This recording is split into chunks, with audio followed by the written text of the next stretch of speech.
वास्तवस्थळामध्ये छत्रपती शिवाजी महाराज यांचे 12 किल्ले गड किल्ले सामील केले।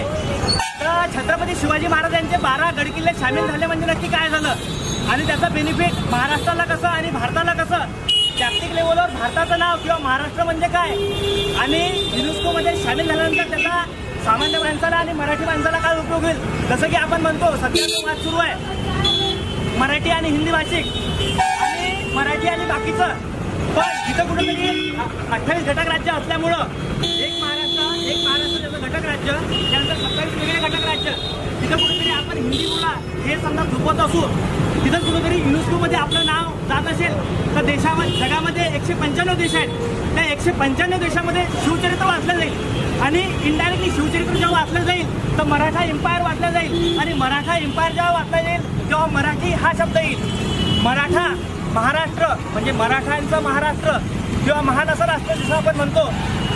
12 गड किल्ले गेल्यानंतर महाराष्ट्राचं न सांगता जे आहे महत्त्व पूर्ण जगाला प्राप्त झालेलं आहे आणि 195 देशात जेव्हा अभ्यास केला जाईल की 12 किल्ले केले तर 12 किल्ले करणारे व्यक्ती कोण म्हणजे छत्रपती शिवाजी महाराज।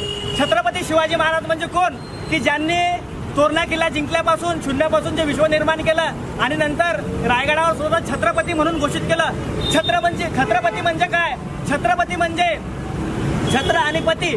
छत्र म्हणजे या देशामध्ये राहणाऱ्या किंवा या स्वराज्यामध्ये राहणाऱ्या कोणत्याच व्यक्तीला असं वाटलं नाही पाहिजे की आपण वेगळ्या ठिकाणी राहत आहे आपल्यावर अन्याय अत्याचार होणार नाही, म्हणजे ते म्हणजे छत्र आणि पती म्हणजे आपले मालक। असं युनेस्कोने 12 किल्ले गड किल्ले सामील केल्यानंतर आपल्याला न मानता महाराष्ट्राला व आपल्या भारतीय जनतेला महाराष्ट्रातील जनतेला महत्त्व प्राप्त झालं आहे। पुढचं युनेस्कोमध्ये गेल्यानंतर काय झालं हे सांगण्यासाठी मी आपले तेलंग सर यांना आमंत्रित करतो।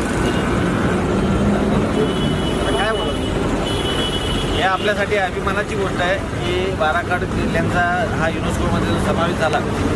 जागतिक लेवलचा दर्जा म्हणजे भारतीय लेवलचा दर्जा तर होता पण जागतिक लेवलचा जो दर्जा मिळाला त्याच्या हे आपल्यासाठी खूप अभिमानाची गोष्ट आहे। सर्वांना जय हिंद जय महाराष्ट्र।